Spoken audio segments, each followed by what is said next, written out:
explain to me how to do it. Oh, it worked. Jerry's a chicken.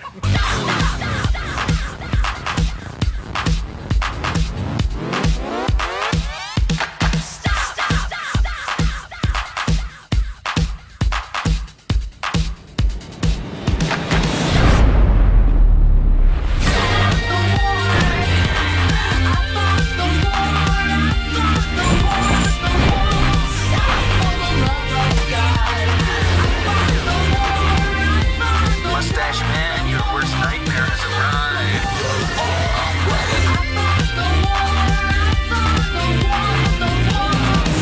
One of these! Okay.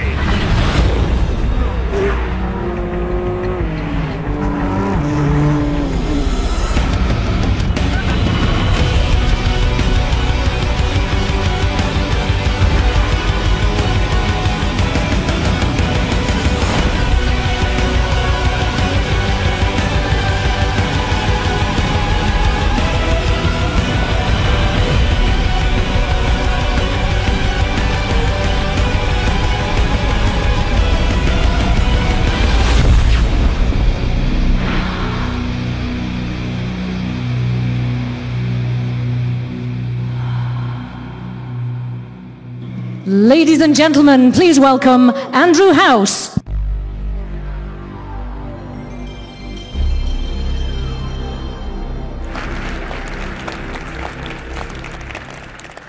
Good afternoon, and to those of you joining us from around the world, good morning, good evening, and welcome. It's a thrill to be with you here today. The stakes are high for what we're going to show you. Today marks a moment of truth and a bold step forward for PlayStation as a company, as creators and innovators, and as industry leaders. At Sony, we've always talked about our entire portfolio of technology and content, blockbuster titles, and successful entertainment franchises. Today, we'll show you how we're strengthening the PlayStation ecosystem through hardware, software, and network capabilities that, when unified, create truly magical experiences that can only be found in our world. We'll show you how we're making access to our content and experiences, social interactions and titles vastly more simplified and streamlined. And we'll show you the many ways in which the living room is no longer the center of the PlayStation ecosystem, the gamer is. With the gamer as the focal point for our efforts, we've created a platform attuned to consumers' changing behaviors and an evolving sense of play. Ease of access, regardless of location or device, has been an absolute priority. With mobility and the ability to share content and experiences becoming an increasingly important part of the gaming experience, connectivity between devices and the ease with which they connect has been essential to meeting the demands of today's casual or core gamer. Our vision for the future is consumer-centric, developer-inspired, and characterized by an unwavering commitment to phenomenal play experiences. These experiences can happen on a console or a handheld device, and we're meeting the demand for mobility with the most powerful handheld gaming system ever created, PlayStation Vita. In fact, the operating system and chipset inside PlayStation Vita is so powerful, we think it could bring significant value to gamers' living room experiences. We know the potential for expanding PlayStation Vita to the living room is real and promises to deliver amazing gameplay and multimedia. We'll be talking more about this exciting initiative later this year, but it's safe to say that we'll continue to unlock PlayStation Vita's potential. We're also focused on expanding the world of PlayStation content to smartphones and tablets via PlayStation Mobile. We've strengthened the PlayStation Network to offer more groundbreaking indie titles such as Unfinished Swan and the critically acclaimed Journey. And we're bringing more convenience and value to our gamers through programs such as Instant Game Collection and Day One Digital. Every facet of PlayStation will continue to become more powerful, and as you'll see today, remains at the heart of every new innovation we create. While our Sony heritage has long been defined by superb engineering and technology unleashed via powerful hardware, we also knew success would rely not only on a package of next-generation technologies, but on reconceptualizing how the next-generation gamer would want to play.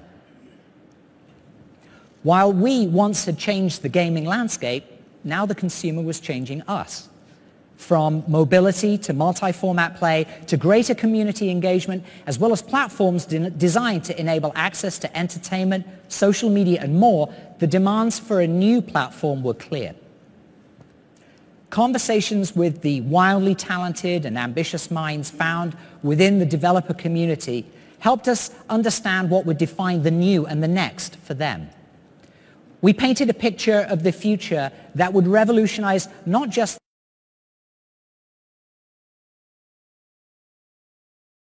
the console, but would have implicated in a renewed passion for play and keen insight into the demands any new platform would have to meet to be relevant and extraordinary.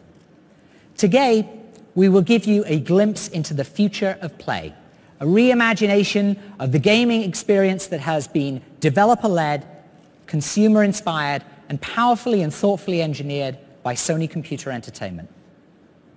It's designed to make accessing the content gamers love easier than ever. It's conceived as the most personalized gaming experience available today.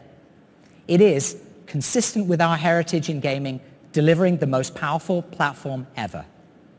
It is simple and adaptive with socially enriched content. Expect worlds to come alive with greater fidelity and intensity than ever before. Expect the best franchises to be even better. And expect powerful opportunities to connect and play and stay informed even when away from the primary console. This is the foundation of our next generation platform, PlayStation 4.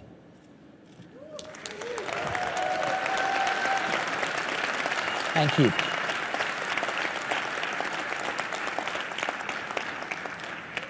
We believe that PlayStation 4 represents a significant shift from thinking of PlayStation as merely a box or a console to thinking of PlayStation as a leading authority on play. For gamers around the world, PlayStation is the best place to play. PlayStation 4 will unleash imaginations to create next-generation experiences that surpass gamers' wildest expectations, while also allowing developers to explore new business models that offer more flexibility, including episodic and free-to-play. Today, we are revealing the genesis of an expanding idea about the future of play, an idea with enough vision to lead the ever-changing landscape, and an idea founded on the conviction that we must give gamers the kinds of multi-dimensional experiences they not only expect, but quite frankly, deserve. Over the next couple of hours, we're going to show you what the new PS4 is capable of, what innovations it is bringing to gamers, and what central ideas and principles drove its development. You'll meet the minds who form the creative soul of the gaming community, who are pushing the boundaries of play. One of those great minds is the gentleman I'm about to introduce. At the age of 17, he joined Atari, and by age 20 had his first major design success with the arcade game Marble Madness. Future successes were many. He worked with Sega on Sonic the Hedgehog, served as president of Universal Interactive Studios, and was part of the creative team on such blockbusters as Crash Bandicoot, Jak and Daxter, and Ratchet and Clank. Now, as our lead system architect on the PlayStation 4, he has been able to harness the engineering prowess of Sony Computer Entertainment with deep developer insight to create a next-generation platform that sets a new industry standard. It is my great pleasure to introduce lead system architect Mark Cerny.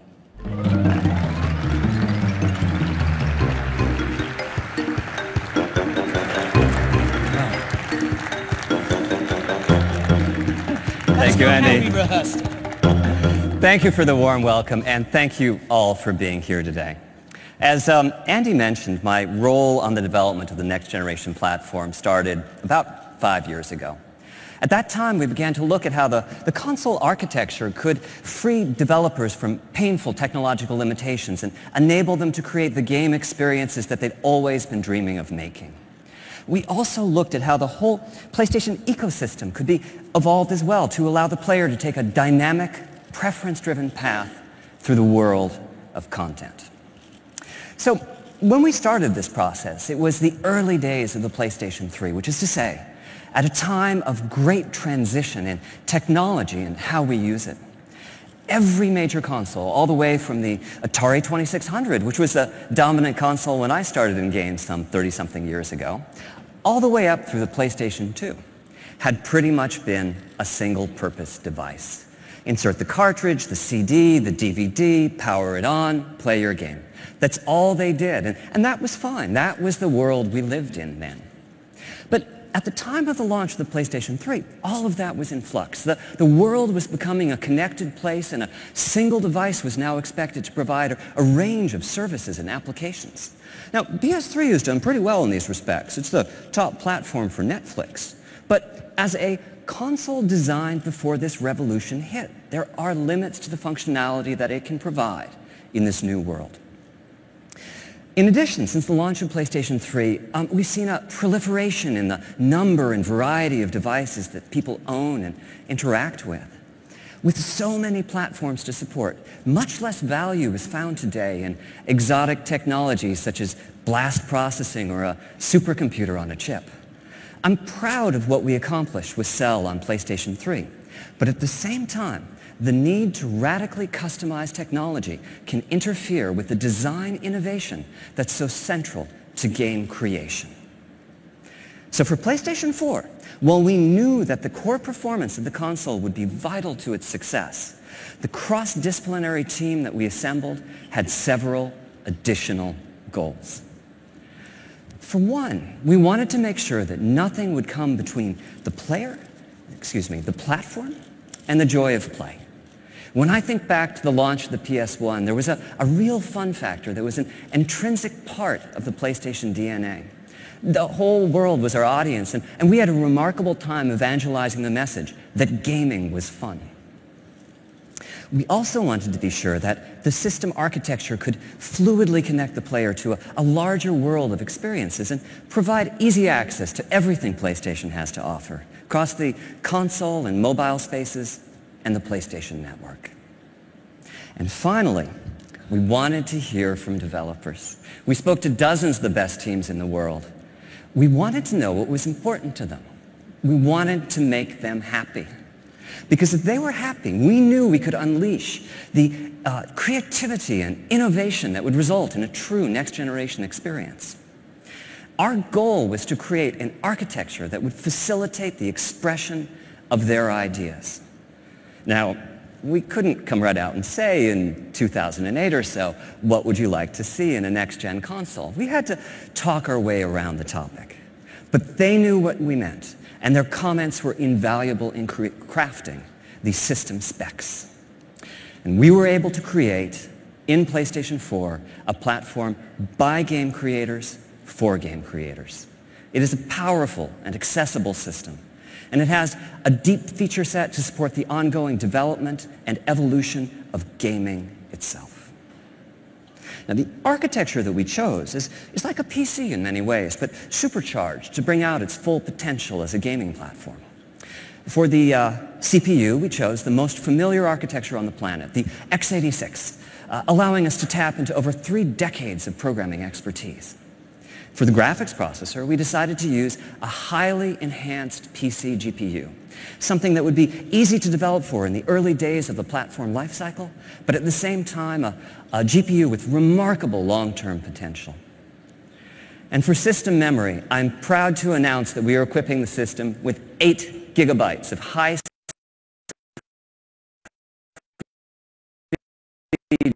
unified memory, both satisfying the #1 developer request for ease of game creation and also increasing the richness of content achievable on the platform.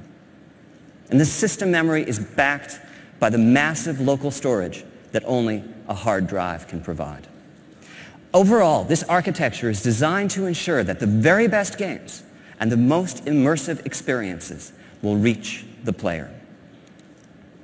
Now, the next few demos are live, so I get the pleasure of sharing with you, for the first time, the new controller. And here it is, the DualShock 4.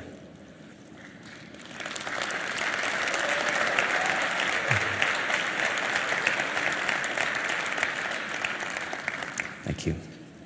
So, during the development of the DualShock 4, we worked with key partners in the development community to enhance the feel of the joystick and the trigger buttons. The result is a much tighter sense of control over in-game actions. We also took this as an opportunity to enhance the rumble capabilities and reduce the controller latency.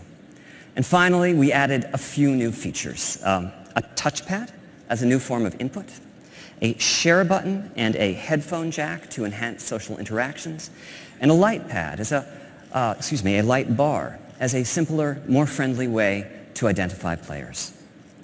And this new controller was designed in tandem with a second peripheral, a stereo camera that can sense the depth of the environment in front of it and track the 3D position of the controller via its light bar. Now, this first live demo shows the payoff from the augmented PC architecture. This is Unreal Engine 4 from Epic, running in real time on prototype hardware. There's some very sophisticated technology here, GPU-accelerated particle systems and realistic transmissive materials with substantial subsurface scattering. And this is all running in real time. I can look around as the animation plays using the touchpad input. Not only do we have the power to drive this level of application, but we also have in PlayStation 4 an extraordinarily easy conversion path from the PC world. Now, as to how we accomplish this, PlayStation 4 is centered around a powerful APU that combines 8 CPU cores with a state-of-the-art GPU with almost 2 teraflops of computational performance. Putting CPU and GPU on the same die gives them streamlined access to a common pool of memory. And with PlayStation 4, we're taking an unprecedented step. For system memory, we're using GDDR5, the type of memory typically reserved for top-of-the-line, high-end graphics cards. This gives us 176 gigabytes per second of bandwidth and provides a further boost to the GPU performance. Now, earlier I said we were using a highly enhanced PC GPU. Principally, we've modified the GPU to make compute easier, which is to say, we've made it practical to use the GPU as a general-purpose computational device. This next live demo is a million-object physics simulation from Havok. This is primarily running on the GPU, not the CPU. Tasks that can fully occupy the CPU cores will be achievable using just a fraction of the PlayStation 4 GPU. Overall, our goal has been to architect the system so as to support a breadth of experiences. I'm really looking forward to seeing how the development community will choose to use this tool that we've provided for them. Truth is, I'm making a game too. In my case, I'm focusing on that joy of play I remember so well from the early PlayStation days. So, here's a quick look at the title I'm directing.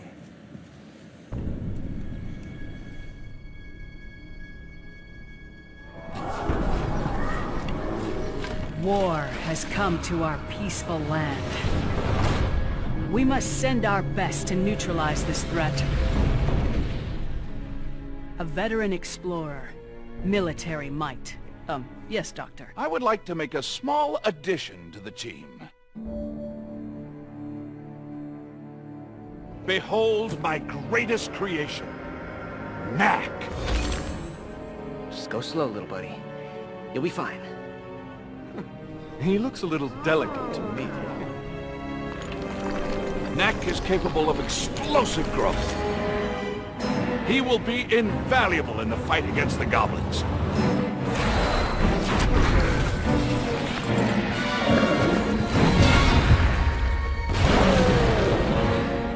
Knack, you're no human.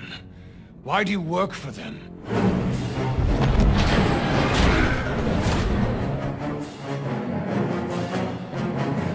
Victor's up to something. The next step of human evolution begins now. The world is about to change, and he'll be the one who changed it.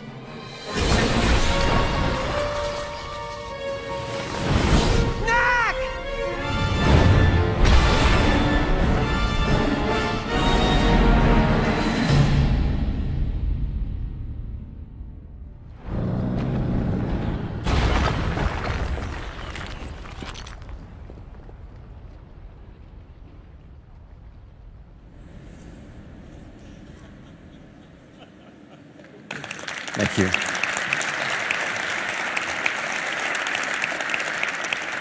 I can't tell you how nice it is to finally be able to CPU, hard drive, memory controller in place.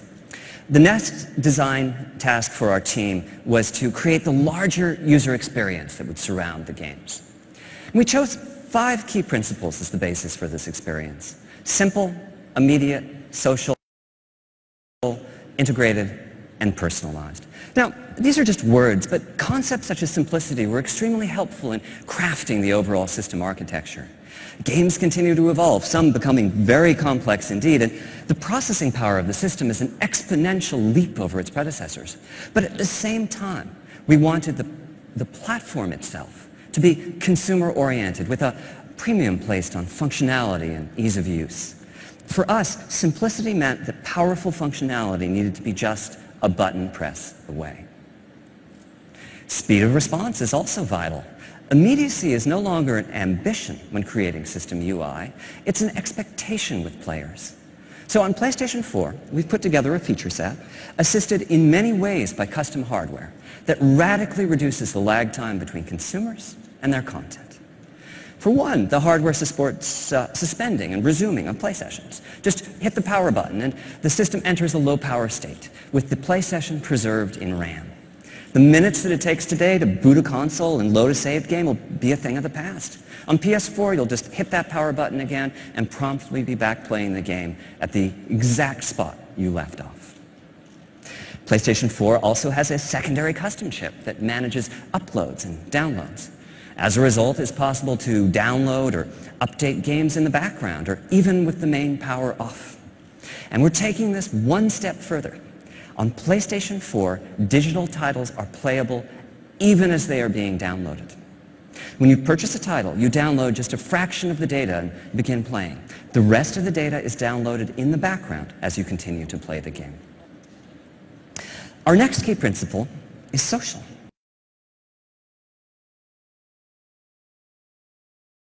There's no doubt that play is no longer an isolated pastime. Social play is so important to PlayStation 4 that we've added in hardware to support it, in the form of dedicated, always-on video compression and decompression systems. Now, to illustrate the next few points, I'm going to show you various aspects of the PS4 user interface, which is a complete redesign over what we have today on PlayStation 3.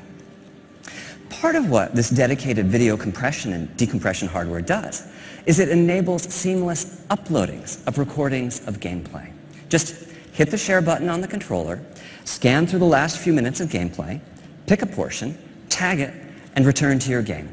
The video will upload as you continue play. Our goal is to make the sharing of video as popular in the PlayStation 4 generation as the sharing of screenshots is today. And the same hardware enhances visibility of gameplay. You can browse live game video of what your friends are doing at that exact moment, or spectate the gameplay of a famous person within your gaming universe. You can even see that your friend is in trouble and reach out through the network to take over the controller and assist them through some difficult portion of the game. And on PlayStation 4, we are transitioning to a friends network based on real-world friends. We'll keep around the alias and the icon used in today's multiplayer matches. These are great to have when anonymity is important, but most of the new social dimension to PlayStation 4 will be interacting with friends using real names and profile pictures, most likely seeded from your existing social network. And this social network isn't visible only from within the console UI. PlayStation 4 is designed to be a highly integrated platform, seamlessly interconnected across the network to the full PlayStation ecosystem, as well as to key third-party devices and services. Applications on smartphones and tablets, as well as web platforms and Vita, will allow PlayStation 4 conversations to be carried far beyond the living room. You can use your smartphone to browse game video of possible opponents in your favorite fighting game and challenge them to matches. Companion applications on PlayStation Vita or your tablet will add another dimension to the experience and allow you to keep in touch with the evolving world of your game regardless of your location. And our final ambition with PlayStation 4 is personalization. The concept that the system can get to know you and bring you closer to the games and other experiences that you're seeking. Personalization is a key design principle of the PlayStation 4 interface. You're just a button press away from the latest news about your game titles or interactions with your friends. But as the system learns your likes and dislikes, we can take this a step further. You'll discover content preloaded and ready to go on your console. Buy your favorite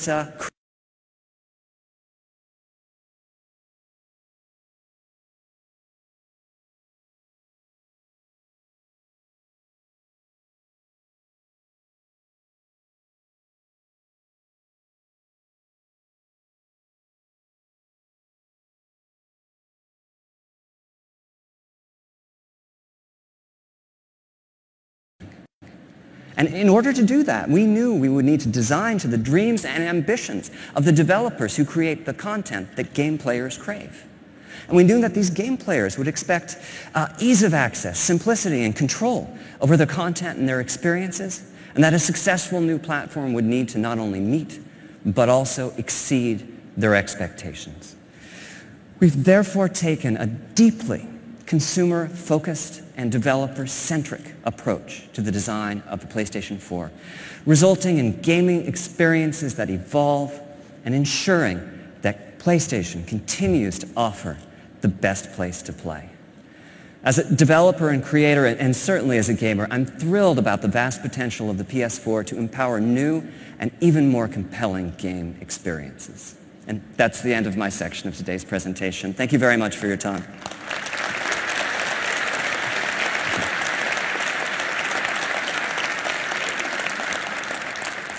So I'd like to introduce the next speaker, Dave Perry. You probably know him as the co-founder and CEO of Gaikai, a pioneering company in cloud gaming that Sony Entertainment purchased last year. For me, though, it's a bit different. Dave's one of my personal heroes, a charismatic game designer with a string of hits, including Aladdin and Earthworm Jim, that I've spent far too much of my time playing over the years. Please join me in welcoming David Perry, CEO of Gaikai.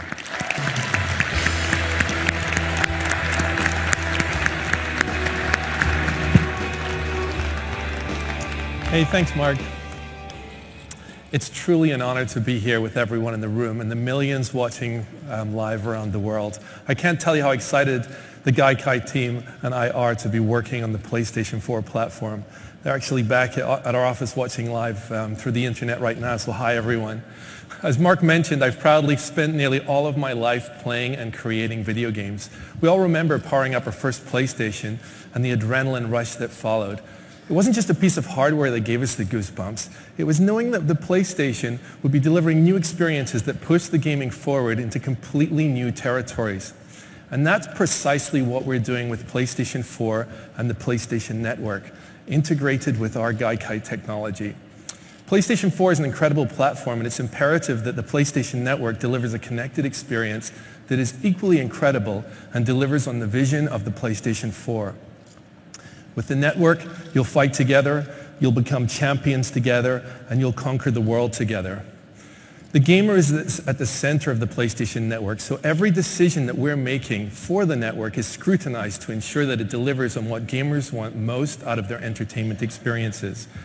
What we're creating is the fastest, most powerful network for gaming in the world. The PlayStation Network will get to know you by understanding your personal preferences and the preferences of your community, and turns this knowledge into useful information that will help to enhance future gameplay. So like when your friends purchase a new game, you'll know immediately so you can join into the action. And with the Gaikai Cloud technology, our goal is to make free exploration possible for virtually any PlayStation 4 game in the PlayStation Store. So imagine you're in the store, you're checking out the latest titles, and you see something that catches your eye. No problem. You can simply press the X button to hop in and start playing the game. Now in the past, not all games were available, and the ones that were had to be kind of the light version, where they'd been edited down so that they could be downloaded reasonably quickly. With Gaikai in the PlayStation Store, you'll be able to instantly experience anything that you want. I've always liked that concept of try it for free, share it if you like it, and pay only for the games that you fall in love with. So now we're changing the rules when it comes to social gaming. By putting social at the core of PlayStation 4 experiences, we can layer in new features meaningful to gamers. We've partnered with some of the biggest and most influential social networks in the world, including Facebook and Ustream, to bring gamers' friends into games like never before. Social networks such as Facebook are obviously critical to how we stay in touch with our friends and current events around the world. But they don't know your PlayStation gaming history and all your preferences, nor those of your friends. They don't know if you're a Journey expert or if you've collected up every platinum in the Uncharted series. So by combining the PlayStation 4, the PlayStation Network, and these social platforms, our vision is to create the first social gaming network with meaning. And this network will be dedicated, just to be clear, to games. So as you know, spectating has become very popular in our industry because it lets gamers learn tricks and tips from the best players in the world. When players find something they love, it's our job at PlayStation to make that even better. So we've asked ourselves, how could we improve the spectating experience? First, what we're using is that share button on the PlayStation 4 controller. With that one button, you can broadcast from your game live, 100% real time, to your friends.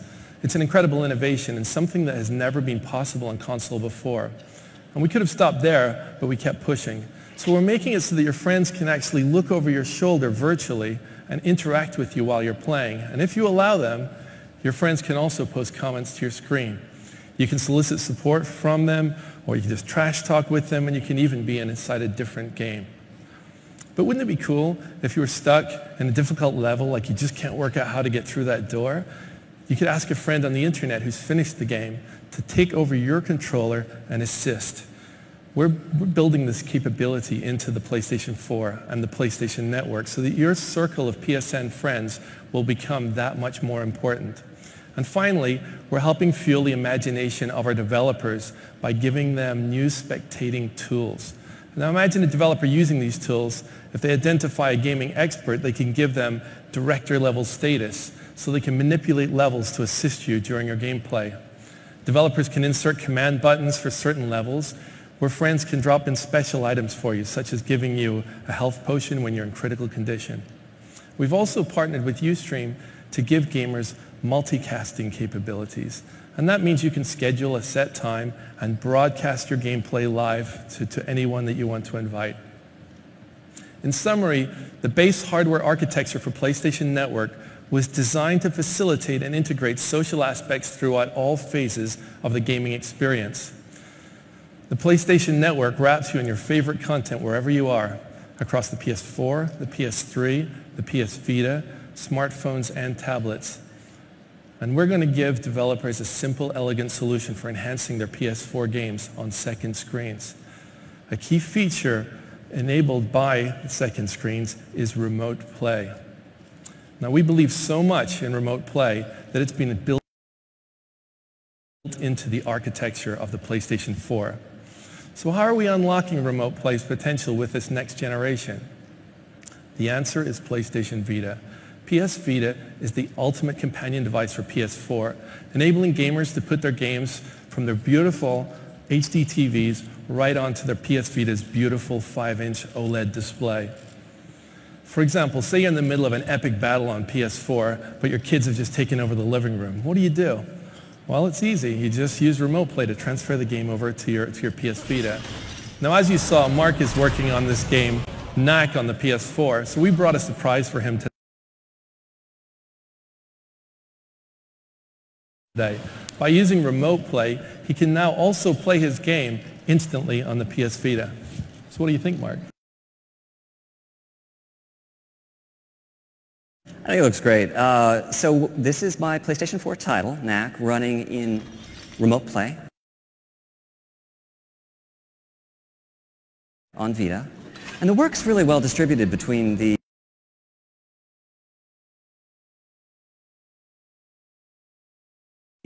I was expecting you to say cool. So, okay.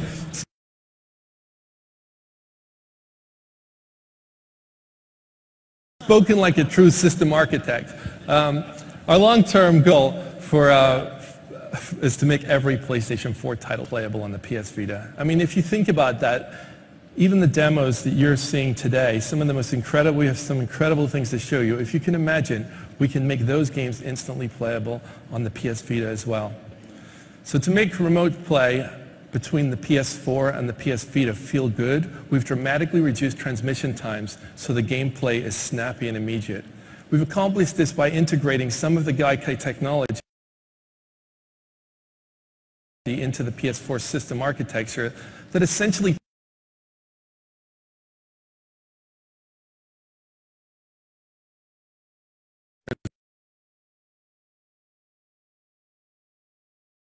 love all forms of entertainment, including watching movies, watching TV shows, listening to music.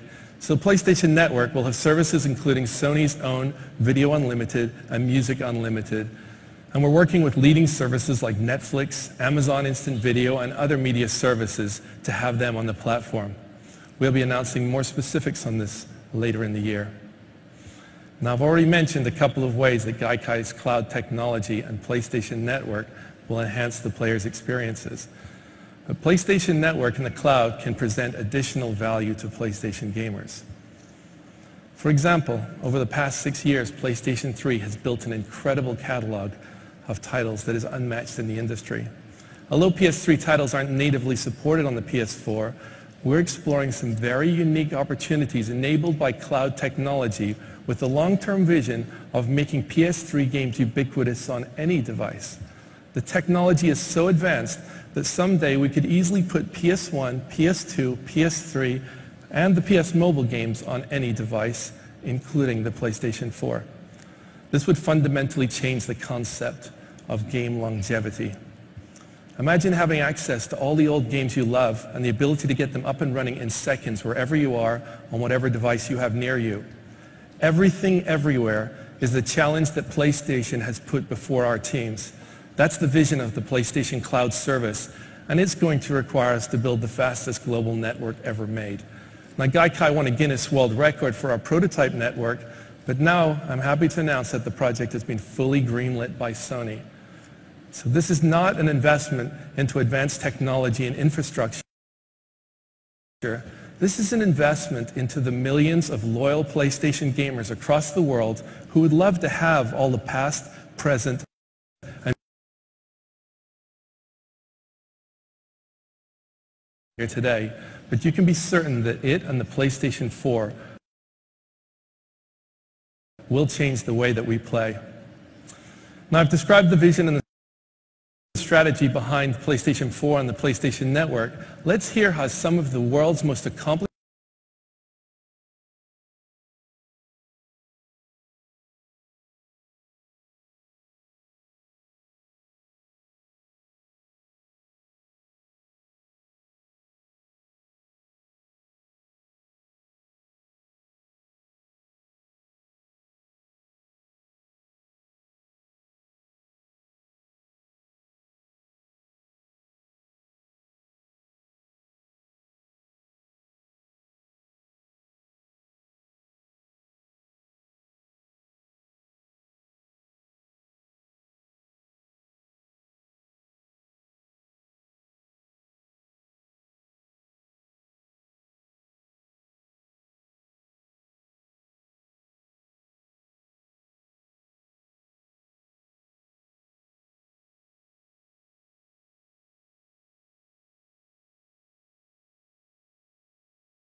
there can be a relationship between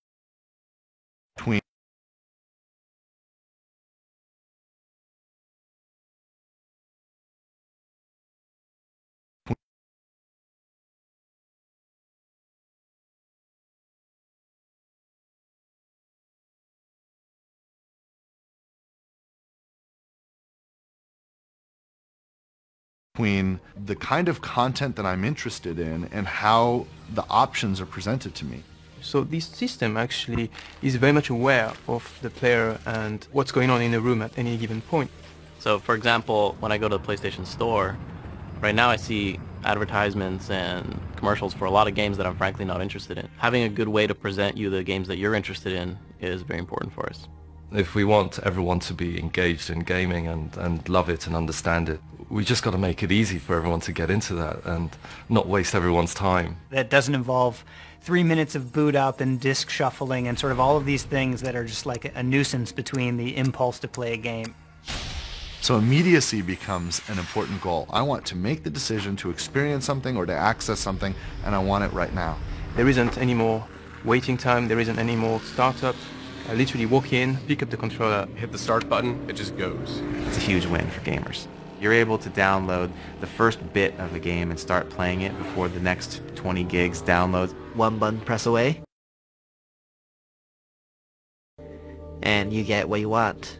Historically, console games have been very much like lived in a tower. You go to your living room, you have that experience there, and that's where it happens, and then like you leave your living room and then you have the rest of your life.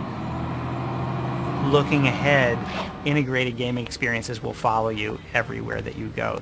The entire world has changed in the way you can interact with many devices wherever you are at any time of day. So there'll be some window into that entertainment experience that's accessible through your phone or your PC, or a portable gaming device. The many different devices that you use are seamlessly integrated to create your... This is what PlayStation is about. It's about innovation and it's about new ideas. PlayStation 4というのは、非常にプレーンなシステムですから、真っ白なキャンバスみたいなもので、すごくクリエイターにとって腕の振るいようがあるんですね。全ては、クリエイターが何を、そのキャンバスに書き込むか、が全てなんですね。Because at the end of the day, everybody does like that. Everybody does want to see new, amazing things. For me, the 3 words I would recap would be immersive, magical, simplicity, ultimate play. The game entertainment machine. It's coming soon. It's a connected world. It's the PlayStation.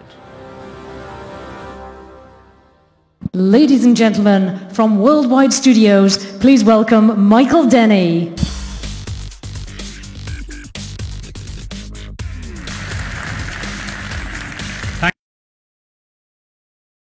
Thank you. So as you've heard from Mark and Dave, and as you've just seen in the video, there are references from the imaginations of the world's best creators. In the past, creators' ambitions have often been constrained by the limitations of technology. PlayStation 4 will bring a new synergy between hardware, software, and the fastest, most powerful gaming network in the world, unlocking a new canvas for creativity.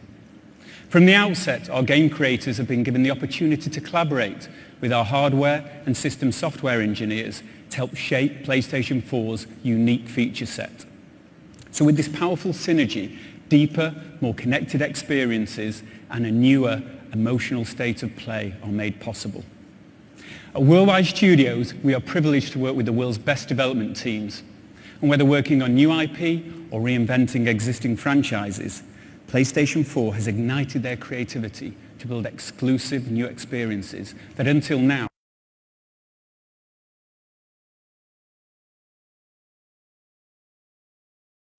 they could only have dreamt of.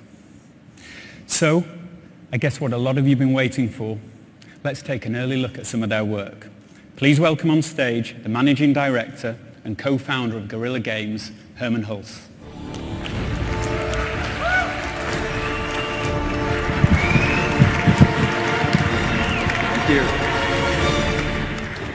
In the near future, mankind has colonized planets in search of resources. However, there's a conflict between two factions. The people of Helghan and the people of Vector. This conflict is about much more than just resources. The Helghast are fighting for their right to exist, while the Vectans want to protect their way of life. The Helghast have evolved and claim genetic superiority. They are brutal and relentless in pursuit of their so-called justice against the Vectans. This war devastates planets. The conflict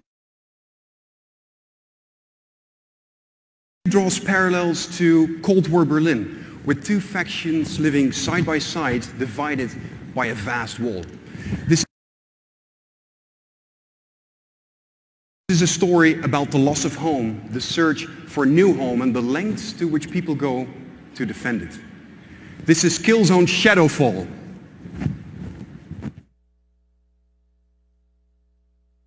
For a new home and the lengths to which people go to defend it.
Passing through here today. More than usual. They're drafting in units from all over.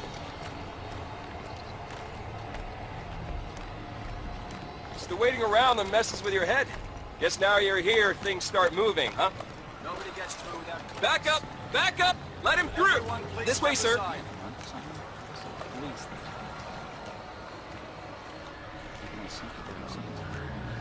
Sorry, sir. Just a formality.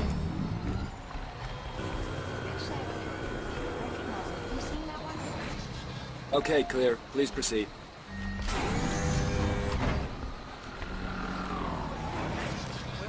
Where did that go? Yeah, well, and they don't listen.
Good evening, everyone.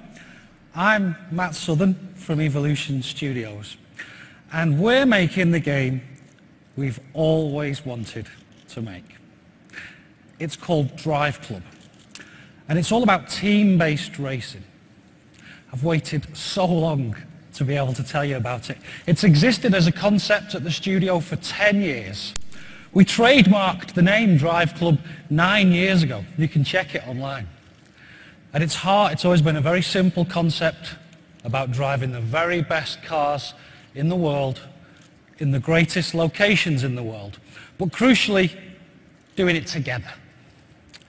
And we've literally waited for the technology to be available to deliver our vision. We've visited the greatest car companies there are to share this vision for next-gen team racing. And they love that Drive Club isn't just about cars and locations, not even just about winning races, but about people, about collaborative gameplay with friends in teams. Next generation no longer just means more powerful hardware. We're the next generation of gamer. We want to play great-looking games like this, but in new ways that fit our permanently connected social lives. And to us, that means driving in a team.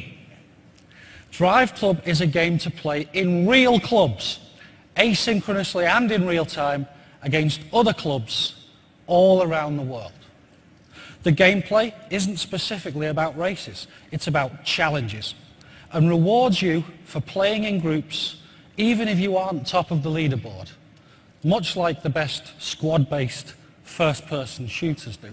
I can also fire up the Drive Club app on my phone or tablet, pick a race type, pick the cars, pick any time of day, in any weather, at any time of the year, set a time, and then send that challenge all around the world. Then I can watch the drama unfold as hundreds of players and clubs try to become the best at my challenge. We're talking 24/7, untethered access to your club, no matter where you are, home or away. Plus, whether it's a short team drag race or a weekend-long 1,000-player tournament with hundreds of teams, every section of every track is packed with challenges. First-person games are also great at transporting you and your friends fully into their worlds. And we're using first-person perspective to make sure you and your mates feel exactly how you should when you own a car like this. We're recreating them with obsessive love. These are two of the fastest production cars in the world, the Hennessy Venom GT and the Koenigsegg Agera R. And they're as close as you'll get to the real thing in terms of detail and accuracy, with totally correct material parameters painstakingly measured from the real thing using our custom-built photometric apparatus. We've gone borderline insane with real-world details and subtleties. We've modeled the direction of each microscopic metallic flake of paint in multiple layers. We've emulated the effect of each individual thread in the weave of the carbon fiber, so the pattern alters realistically with the lighting angle. The lights themselves are fully modeled using multiple layers of reflectors and lenses that refract the real bulbs underneath. And we've modeled those rainbow patterns you get when you wax the plastic headlamp covers. Even the suede and carpet have a fiber direction map, causing them to reflect light differently when they've been brushed or touched. In fact, let's climb into a car now. This isn't cockpit view, this is true first-person racing. The exquisite feeling of opening the door, breathing in the experience, strapping yourself in, and firing up a 1,200 brake horsepower engine. Ladies and gentlemen, it's such a thrill for a studio to be asked to help define new PlayStation technology so that we can finally bring our vision for team-based racing to life. That's just a brief glimpse of Drive Club. We can't wait to show you more. Thank you.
In 1999, I took part in a political rally and got tear-gassed by the cops. Now, up until then, I'd always thought the police were there to protect me, to protect the people that I cared about. But on that day, they didn't. We all want to feel safe, right? But it is hard to put your finger on what that sense of security is worth. However, it is easy to say what it costs. Right now, there are 4.2 million security cameras distributed all around Great Britain. That is one camera for every 14 citizens. In 2011, the U.S. government seized the personal cell phone records of 1.3 million of its citizens. There are 1,200 of us in here today. 4 of us have been monitored. And 2 years ago, American travelers spent a combined 75,000 years waiting in airport security.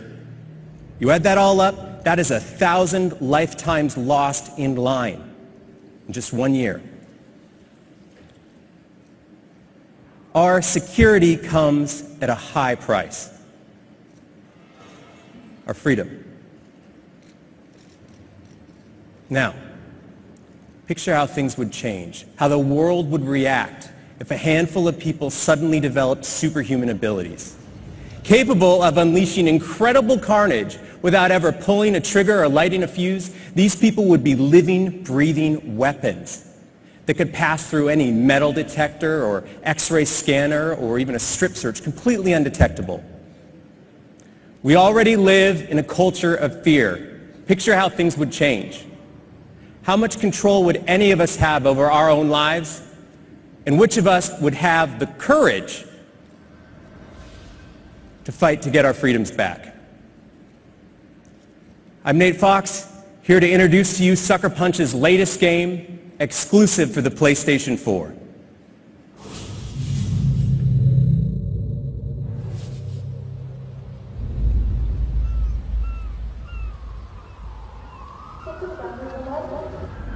Your safety is our top priority. The DUP is in control. To expedite scanning, please remove all wrinkly bracelets. The DUP is in control. G6 status. G6 clear. G7 status.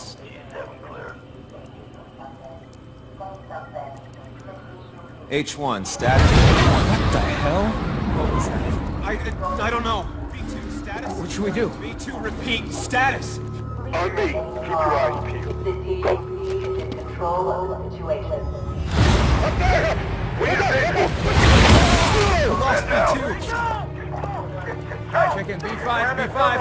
Over there. Go, go. Cover me.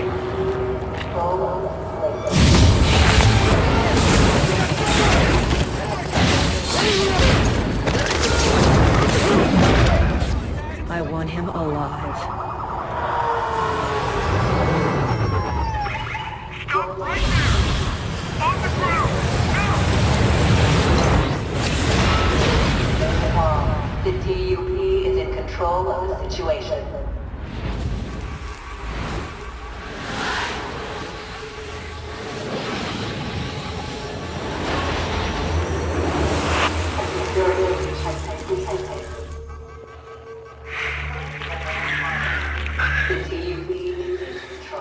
You are not in control.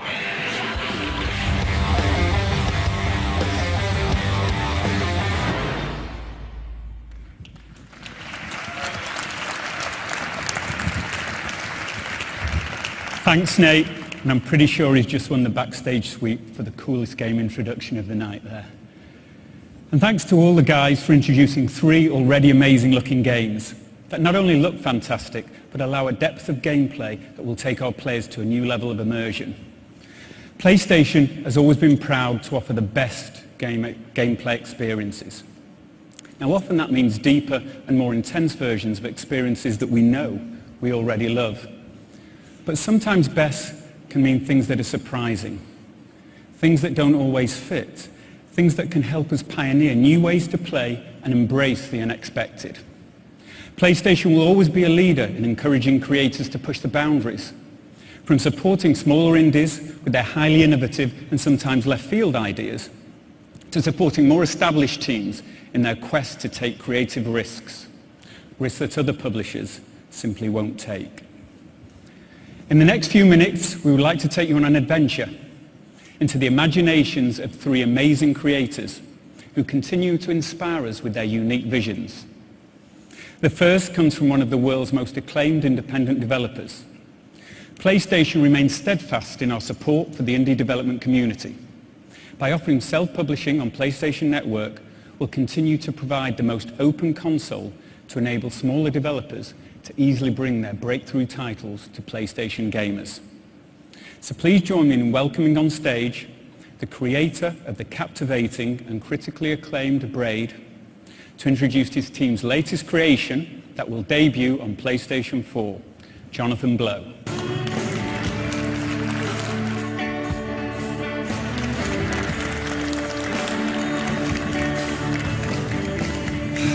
Hey, I really don't know what I'm going to do to follow up after all those explosions, but we'll see what happens, I guess. Anyway, due to the success of Braid, we've managed to found a new small development studio, and we've been working on our new game, which is called The Witness, for 3.5 years now. It's a game where you explore a mysterious abandoned island and solve the puzzles that you find there.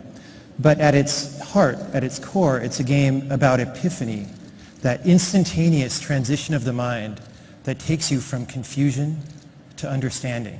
You know, one minute your situation seems impossible, you have no idea what the solution to your problem would even look like. And then the next minute you see everything. It's all very simple and clear. And you wonder how you couldn't have seen this solution before. You know, a lot of games have these kind of little aha moments in them. But in The Witness, we take this aha substance and distill it into a concentrated form. And in doing so, we make design decisions the opposite way that most games would. The Witness takes place in an open world, so you can go wherever you want to at any time. But whereas most games in open worlds try to make their worlds as big as possible, so you'll be impressed by the sheer scale of the endeavor, in The Witness, we're trying to make the world as compact as possible so that you have a very dense experience that makes the best use of your time. Wherever you're standing in this open world, there are 3 or 4 different destinations with completely different themes within 20 seconds of walking from where you are. New interesting things around every corner, and everything in the world is carefully placed, and everything is where it is for a reason. A lot of games try to pad their playtime so that they seem long, but in this game, we work very, very hard to cut anything that's redundant. There's no filler. Now, it's a puzzle game, but the puzzles aren't just arbitrary. They don't exist just to be puzzles for you to solve. Every puzzle has an idea inside it, and on the design side, we work very, very hard to communicate in a nonverbal way the essence of each idea. Now, even with this focus on compactness, we've managed to put together a game with 25 hours of gameplay, of unique puzzles, everyone bringing you something different. And in the release window, PlayStation 4 will be the only console that The Witness is on. Now, it's a game that happens really all in your mind, much more so than on the screen anyway. But nevertheless, tonight we've put together our first official trailer, which I'll show you now. Let's roll the clip.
Thanks, Jonathan. Wonderful stuff. And how about that? What other event would show you a game like the visceral and action-packed Killzone, followed by the mesmerizing and thought-provoking Witness? And speaking of Killzone, at the end of the playthrough you saw earlier, Stephen hit the new share button and uploaded it directly to the Killzone Facebook page. So as soon as we're done here, please go check it out. Okay, so what follows now are not game presentations, but a glimpse of the future, sure to challenge your current vision of gaming. Two of our wonderfully talented creators will give us an early glimpse into their concepting process and demonstrate what is possible when you combine PlayStation 4 with unbridled creativity. So first up, please welcome, from the award-winning Quantic Dream, David Cage.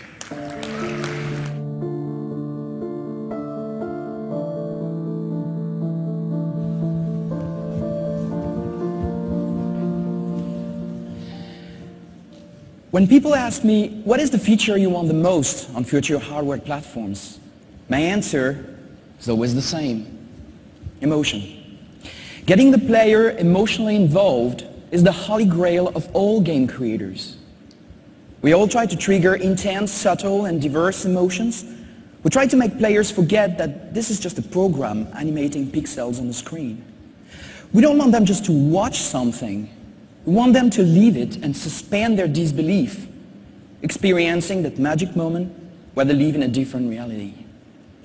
Emotion is something complex and challenging to capture.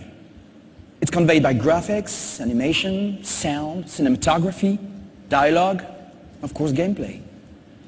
In a medium like ours, technology is very important. It is what we rely on to get the player emotionally involved. If you look in the past, some films were highly emotional while being silent and in black and white. But they were limited in their expression to simpler stories that had to be told under heavy technical constraints. Actors had to exaggerate their moves to convey their emotions. Cameras could hardly move, and lighting as well as photography were barely concepts at the time. Cinema really became what it is today when technology evolved enough to let movie directors and actors create the subtle emotions they wanted on screen. Eventually they developed sound, color, lighting, and higher resolution formats, and suddenly the audience could see in the eyes of the actors when they were lying or when they were about to cry. Pantomimes were not necessary anymore because the most subtle nuances of emotions could be seen on screen. With the PlayStation 4, games have now finally reached that stage. In 1999, Quantic Dream's first game, Omicron, featured characters with 350 polygons. Indigo Prophecy's main characters were around 1,500 polys.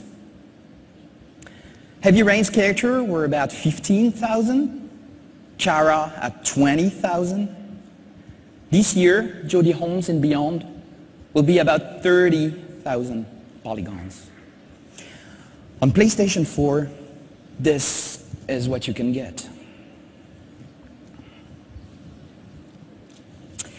Quantic Dream has developed a completely new engine. What you see is running in real-time 3D on a PlayStation 4. It is our first attempt at using advanced skin shaders with translucency, realistic eyes shaders, volumetric lights, 3D depth of field, and many, many other features that were up until today reserved to CG films. This is the quality that we will get in our future games, and we know we can go even further. But more important than these technical features, we start to reach a point where you can see very subtle emotions on the face of a character, where you can feel his emotions just looking at his face, where you can see his soul just looking into his eyes. When you look at this old man, you can imagine who he is, what he thinks, what happened to him, without him saying a word. With the PlayStation 4, game creators can now forget about the technology limitations and simply focus on inventing experiences never seen before. We can concentrate on what amazing stories we want to tell and what incredible worlds we want to create. We can take you to places you have never been before and make you feel emotions that you have never felt in real life without having to wonder if we will have the horsepower to do so. We are now only limited by our imagination. Thank you.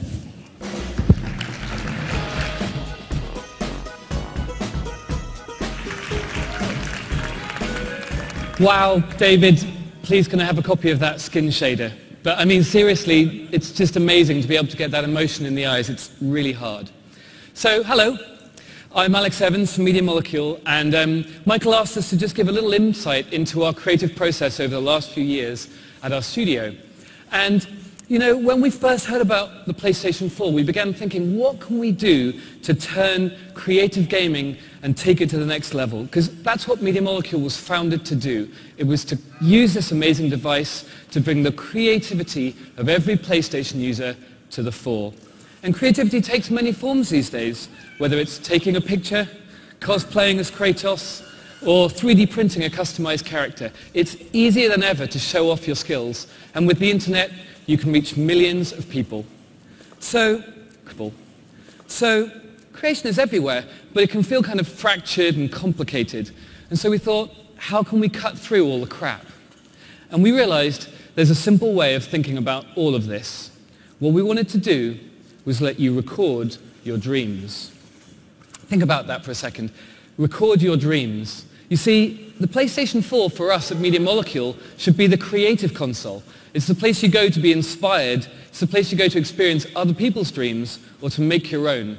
It's the place you go to create. And the only question for us was how.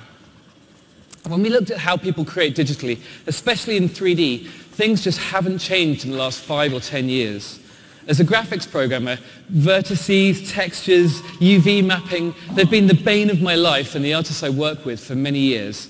I call it the tyranny of the polygon. And so we asked ourselves, how could PlayStation 4 change this? How could the insane power per dollar that only a next-gen console deliver, how can we sweep away the techie mess? How can we redefine digital making and overcome the tyranny of the polygon? So we've done 2 years of research into this, from motion capture to stereo cameras to advanced user interfaces, touch interfaces. Basically, we tried everything, and it got more and more complicated to stereo cameras at all. And then we discovered that the single most powerful, accurate, and precise tool for 3D creation was right under our noses. It was the Move controller. Now, finally, at last, after a troubled relationship, we've completely fallen in love with this thing.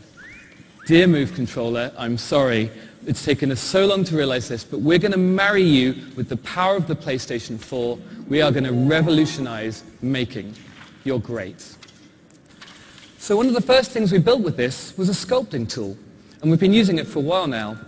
Once we stopped thinking in terms of memory budgets, schedules, pixels, we forgot about the technology and we just started doodling, just sketching, put that at the heart of our creative process. A really lovely thing happened. We started having real fun making, collaborating, sketching, remaking.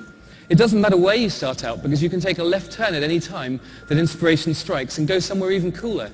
It's a free-form creative journey that I think of a little bit like cloud watching, except that you can reach in at any time and change and shape it to whatever's in your head. Behind me, you can see a time-lapse of one of our sculpts playing back literally as it was made, because we record every single move that you make. And because it's such a quick and free-form thing, before we knew it at Media Molecule, we had made hundreds of these things. Imagine this multiplied from our tiny staff to the thousands and millions of brilliant PlayStation users online. Every single one of these was made entirely with the Move controller. And it's a kind of performance. You're able to put down your ideas as fast as you can think of them. It's this combination of the PlayStation 4's power with the Move's unique accuracy, which allows us to ditch all of the 2D fiddly camera controls and nasty user interface. It makes 3D sculpting easy for beginners and deep for advanced creators. And if you're like me and haven't quite mastered sculpture yet, then we're going to allow you to use the creativity of all of these people to collage and create ever larger sets, game levels, stories, with the simplest possible interface. You just hold your controller and click to assemble your dream. Of course, this isn't just about sculpture and collage. With PlayStation 4, with the creative console, we wanted to change making in every way, whether it's music, gaming, or storytelling. And the point is, it's fast to create. What you're about to see was recorded live in one take. It's someone's dream brought to life with PlayStation 4.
How do you follow that? Thanks very much, Alex. Although we've only shown glimpses of these new exclusive titles and some creative explorations being developed for PlayStation 4, I think you'll agree that our Worldwide Studios team and the indie community is pushing the boundaries into how games look, feel, and interact. Of course, the development teams that comprise Worldwide Studios aren't the only ones focusing their efforts on PlayStation 4. We have long-standing relationships going back to the original PlayStation with some of the most iconic and influential developers in the world. And I'm proud to announce that virtually every major third-party partner across North America, Europe, Japan, and Asia will support PlayStation 4. Today, we'll be sharing with you some amazing new titles, but we're just scratching the surface of the full roster that we'll show throughout the year. To help demonstrate this point, please join me in welcoming our first guest, Yoshinori Ono from Capcom.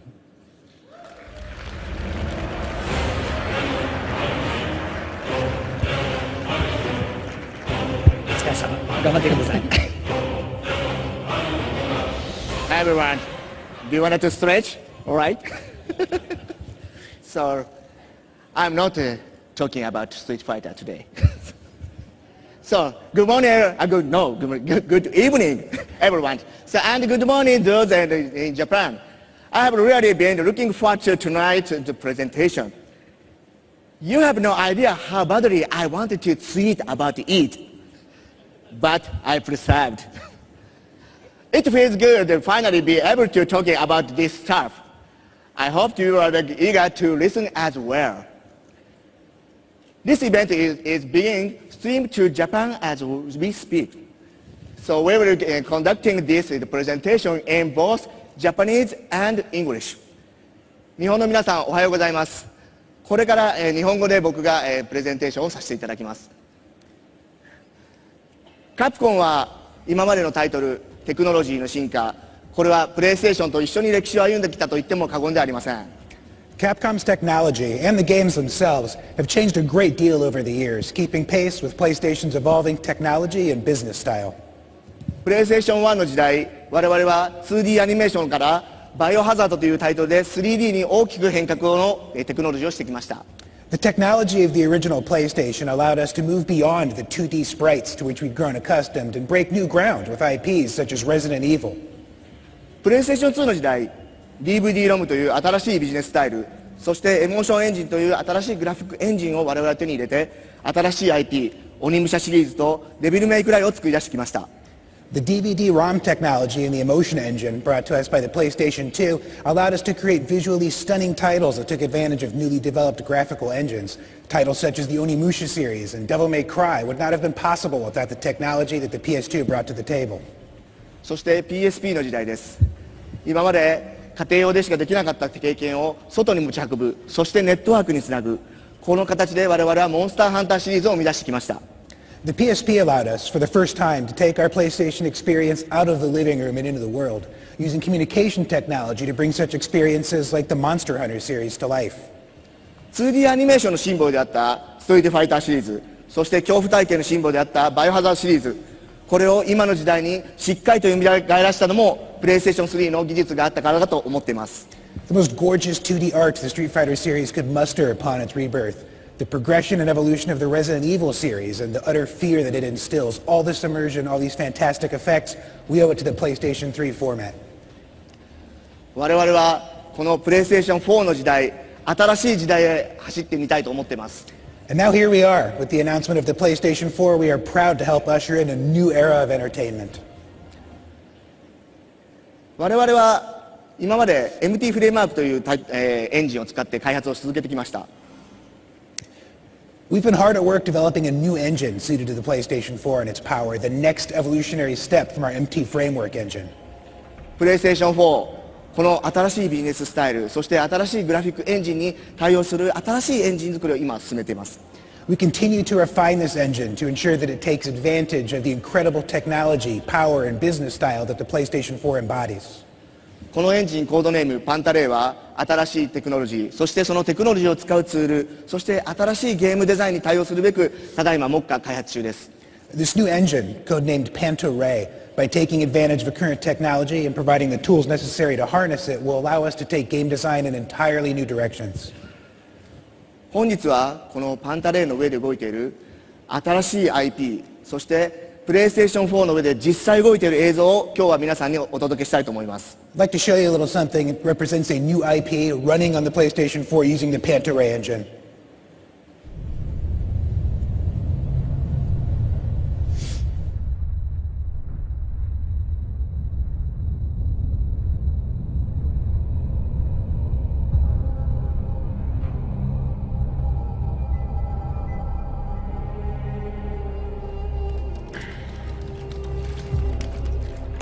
Useless magic could have me poking lines in the old market for 1/10 the hassle of your empty venture.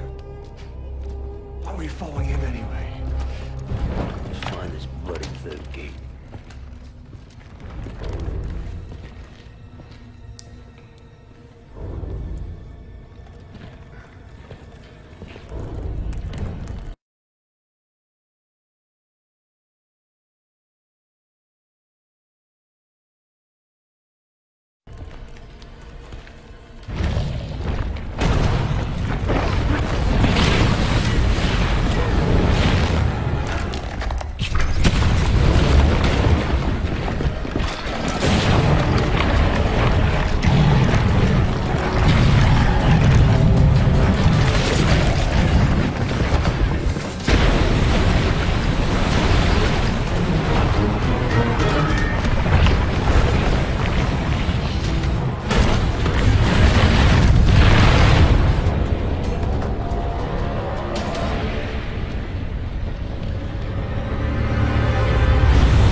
Harvard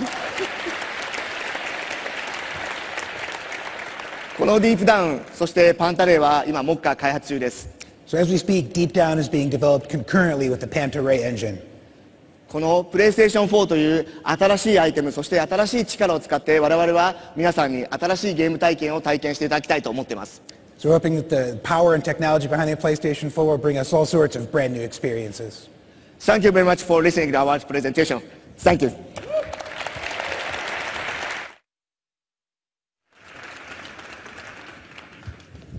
Thanks very much, Ono-san. Domo. Arigatou gozaimashita. Footage looks remarkable and brand new IP. We're really excited by what Capcom has in the works for PlayStation 4, and we'll be sharing more later this year. Square Enix is another major partner developing for PlayStation 4. As you know, our relationship with Square Enix dates back 16 years to when Final Fantasy VII appeared on the original PlayStation. Since then, our partnership has fostered some of the most innovative gameplay and rich cinematics and storylines that gamers fell in love with. Please join me in welcoming to the stage Yoshihisa Hashimoto from Square Enix to tell you more about their support for PlayStation 4.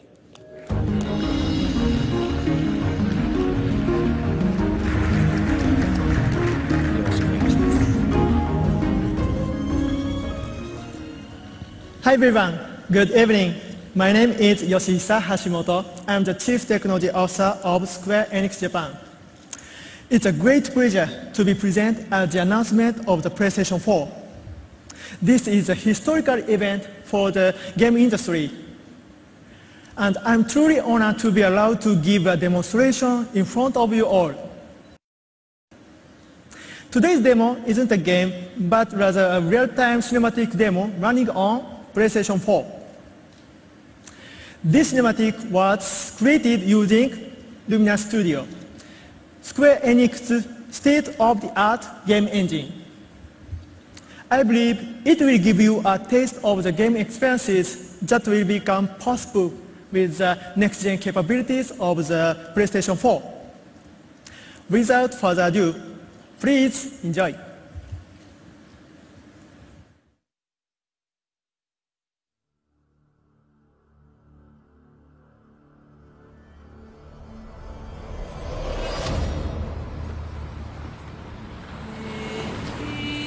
Hear me, mighty servant.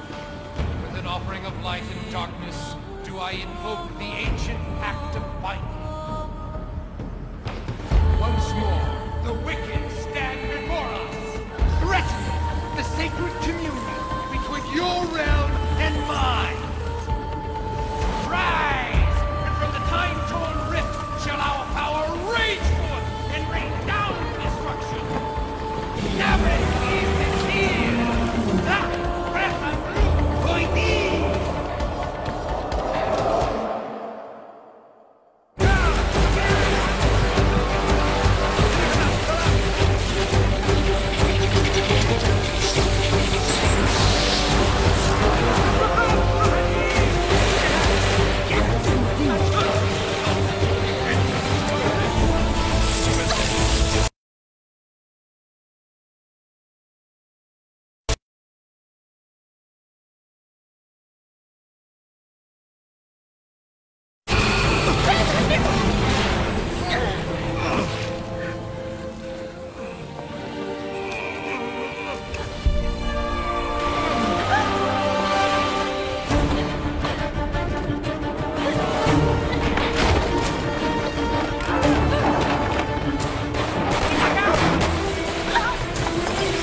Thank you. Thank you.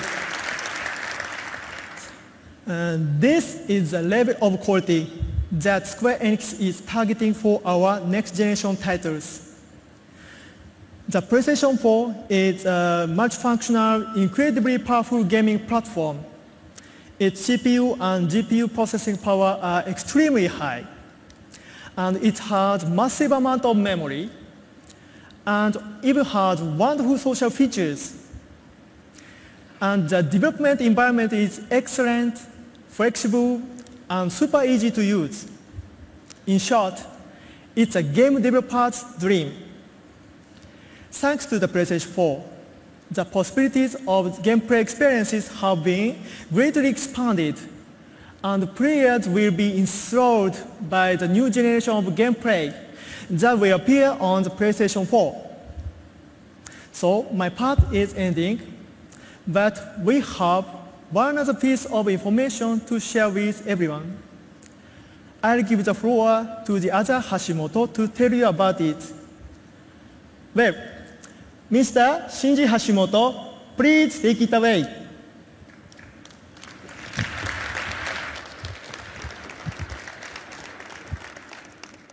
Good morning, good afternoon, good evening, everyone. My name is Shinji Hashimoto. I am the brand director for Final Fantasy at Square Enix. I am not brothers with your sister. Okay, today, I just have one thing to say. On the occasion of this presentation by your sister of the Luminous engine, and the announcement of the PlayStation 4 from Sony Computer Entertainment, I would also like to announce that we are preparing for development of a Final Fantasy title. Please be excited for E3 this year. Thank you so much. Thank you so much. See you soon. Bye.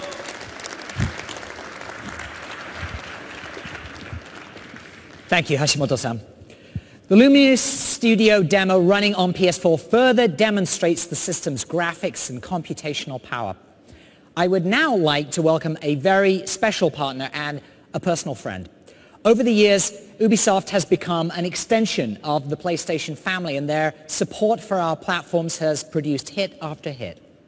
The Ubisoft team is truly pioneering a lot of next-generation gameplay, and I'm very excited by what they have to share with you tonight. Please welcome Ubisoft co-founder and CEO, Yves Guillemot.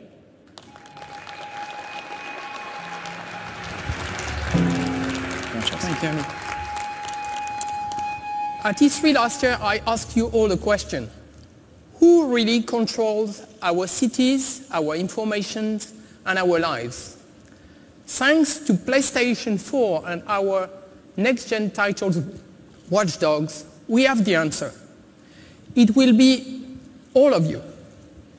Next-generation games blur the lines between the real and virtual worlds, more than ever before.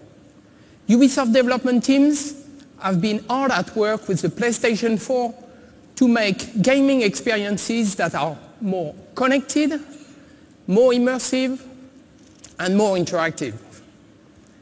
We are creating games that will be played anywhere, anytime, across many different devices. Games that will bring friends and gaming communities closer together and let you collaborate to achieve amazing things. Games that are tailored to match your interests and can quickly adapt to all your needs. And we are using the PS4's quantum leap in power, graphics, and AI to construct deeper, richer, and more believable games.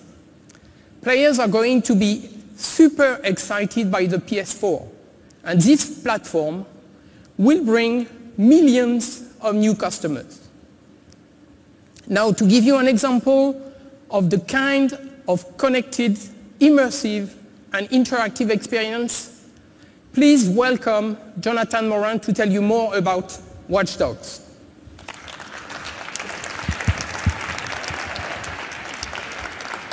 Thank you very much, Eve. Hello, everyone. Finally back on stage to talk about Watch Dogs. Hyperconnectivity has changed us. It started with computers, mobile devices, and then we all got one of these. Everything about me and the ones I love are on this phone. Now, what's the next step? Smart cities. A system that manages entire cities to solve complex problems. Traffic jams, war against crime, power management. In Watch Dogs, you're going to control all of it. We've shown this at last year, E3. Everything is connected.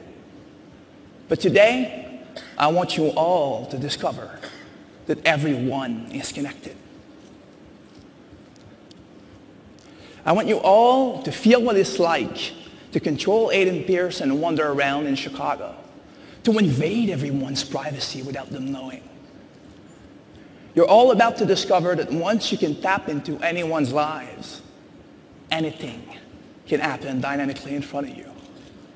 So you're now going to enjoy a full-blown new live demo that will show you that exploring an open world has never been so engaging.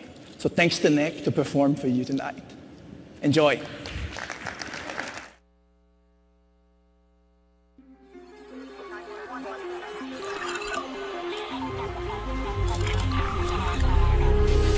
Pierce has been identified as the man responsible for all attacks. The heart of America. Feels like somewhere it must have skipped a beat. People haven't changed, but now everybody's broadcasting. And once you've seen it, all of it, how do you look away?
I'm not gonna let you get away with it.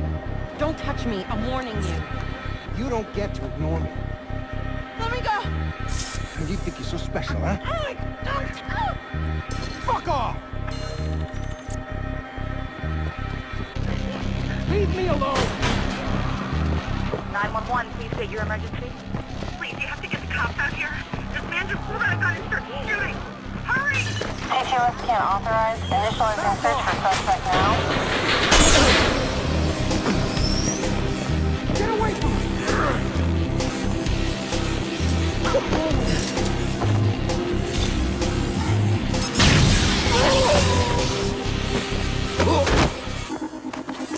Go down to roll call, squad. We're on the suspect. Over. Police, hands on your head!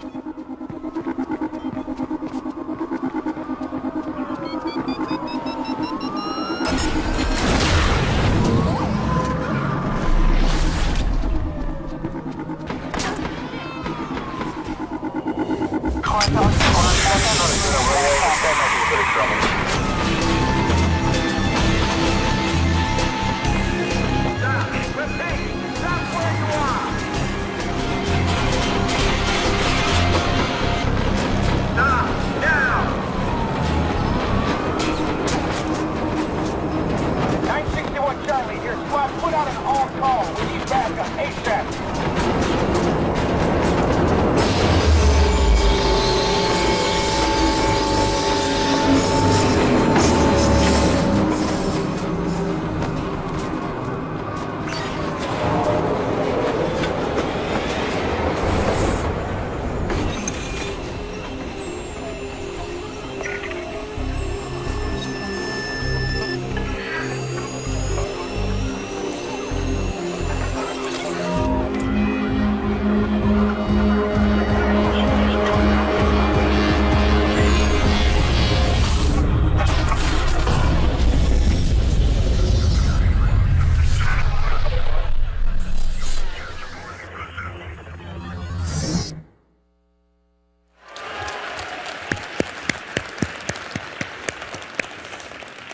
Thanks, Jonathan and Eve. Watch Dogs on PlayStation 4 will be an amazing experience, and we have much more to share with you later this year. There's another partner I'd like to invite on stage tonight to help illustrate the tremendous support we have for PlayStation 4. This iconic developer is known for making some of the most immersive and creative games anywhere. And this is not only the first time they've been on stage for PlayStation, but the first time they've been on stage for any console. It's my pleasure to introduce Senior Vice President of Story and Franchise Development from Blizzard Entertainment, Chris Metzen.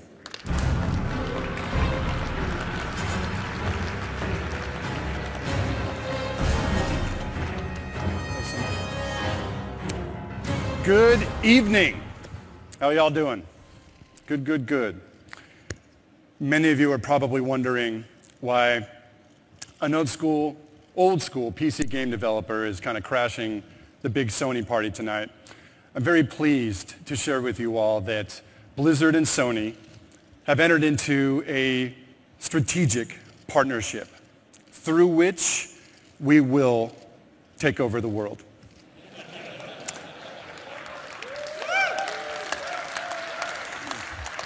Oh, if it were that easy.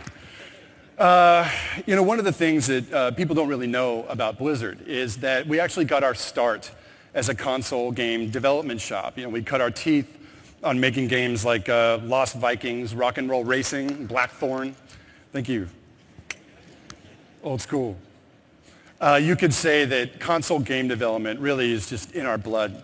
We're very, very passionate about it. And all these years, we've really played on the PC side of the street. We have held a deep desire to get back into the mix and to bring console players, you know, some of the home-cooked, you know, imagination and adventure that we love to develop. The trick was always going to be how? How do we do it?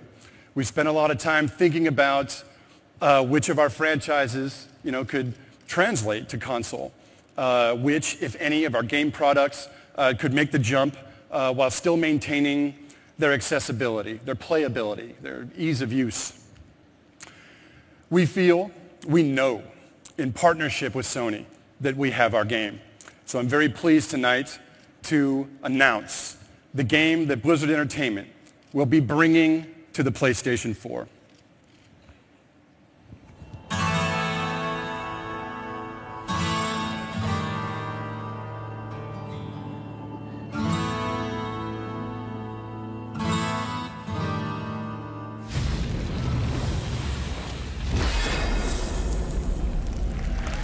Thank you. Diablo 3 will be available for the PlayStation 4 as well as the PlayStation 3.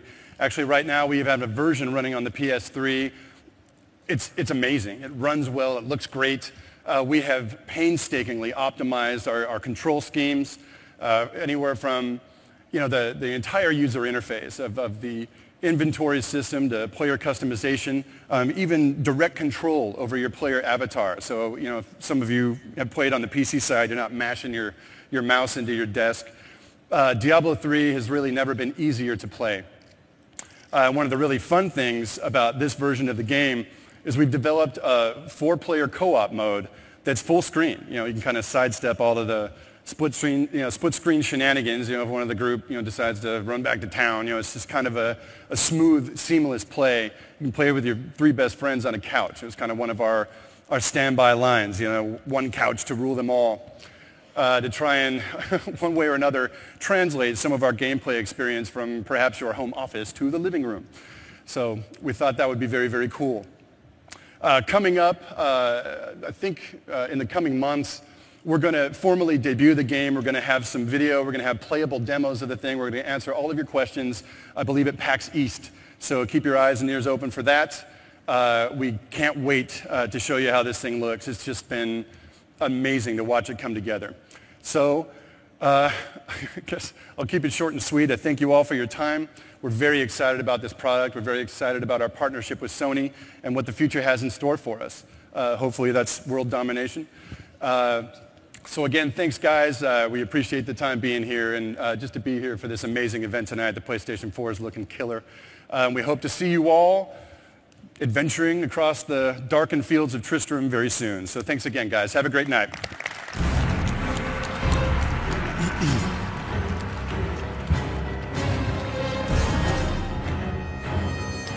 Yes, it's me again.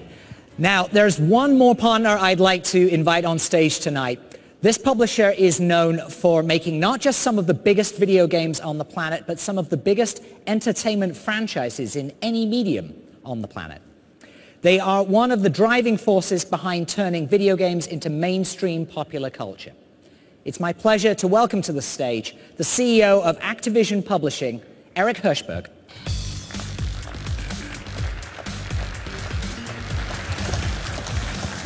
Thanks, Andy. Thank you, Andy, for the kind words. But of course, we couldn't do what we do without companies like Sony building incredible platforms like the PS4 that have brought interactive entertainment into the living rooms of hundreds of millions of people around the world. Activision has supported every single one of Sony's platforms and has created some of the most iconic hits on each and every one of them. And our commitment to the PS4 will be no different. We plan on supporting the PS4 with multiple blockbuster titles from our best developers during the launch window. And we're looking forward to sharing more with you in the coming months. But what I can tell you, though, today is that our developers and our technology teams are uniformly really excited about how Sony is approaching the PS4. We're excited to be a part of bringing the next generation of great games to the next great gaming platform from Sony. Now, there is one developer in particular who we're working with, who we think has been absent from the PlayStation Nation for too long now. And we thought, what better way for us to show our support for the unveiling of the PS4 than to bring PlayStation gamers together with one of the best developers in the world that you haven't been able to play on a PlayStation for over a decade. And of course, I'm talking about the one and only Bungie.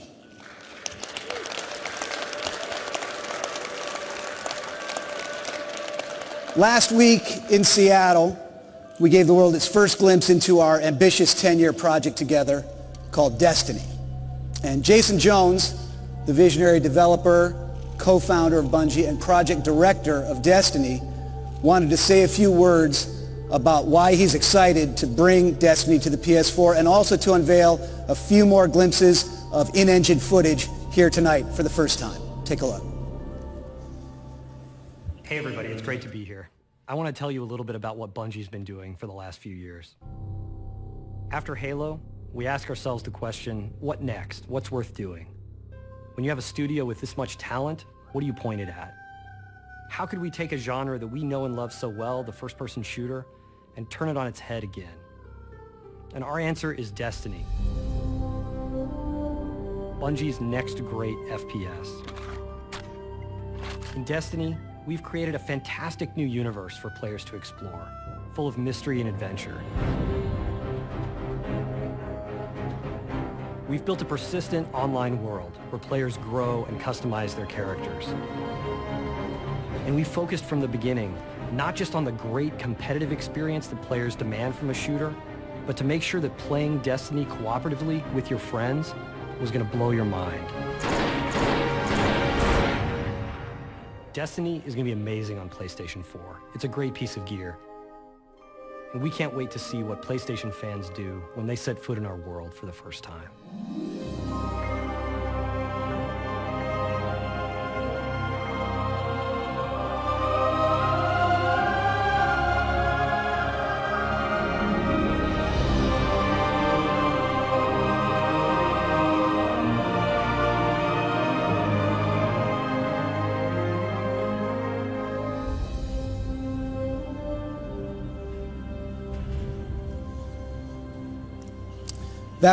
Thank you.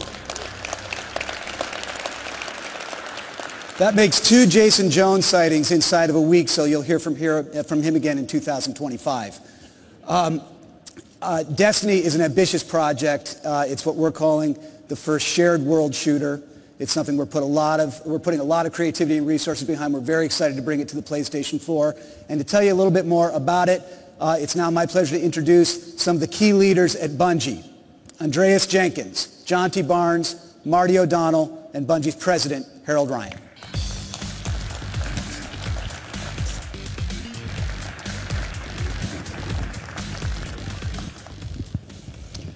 Hello, PlayStation Nation. When Bungie became independent, we were really excited about bringing our games to a bigger audience. Our partnership with Activision, and now Sony, will allow us to do just that. Destiny is an ambitious and innovative game. It's a perfect fit for the PlayStation 4. Like the PlayStation 4, Destiny is an online connected experience. Like the PlayStation 4, Destiny lets you access the content you love from multiple devices. And like the PlayStation 4, Destiny is designed to entertain you for years to come. We're proud to announce today that at the launch of Destiny, both the PS4 and the PS3 versions will be available. And even better, we'll be creating exclusive, playable content just for the PlayStation community. We look forward to sharing more details with you in the coming months. And from all of us at Bungie, thank you very much.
What we're trying to create are things that people have never experienced, magical moments that they're going to remember for the rest of their lives.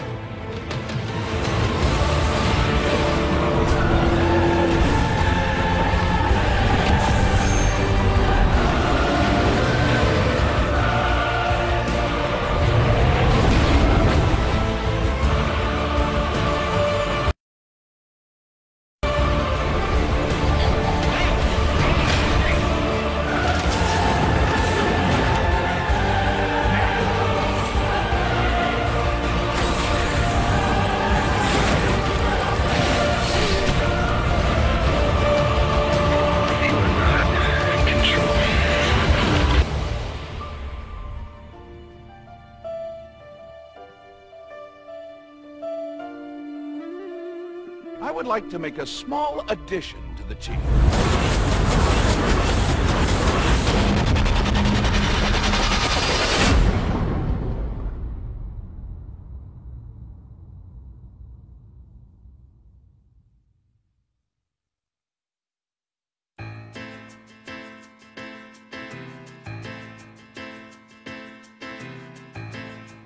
Rubber dust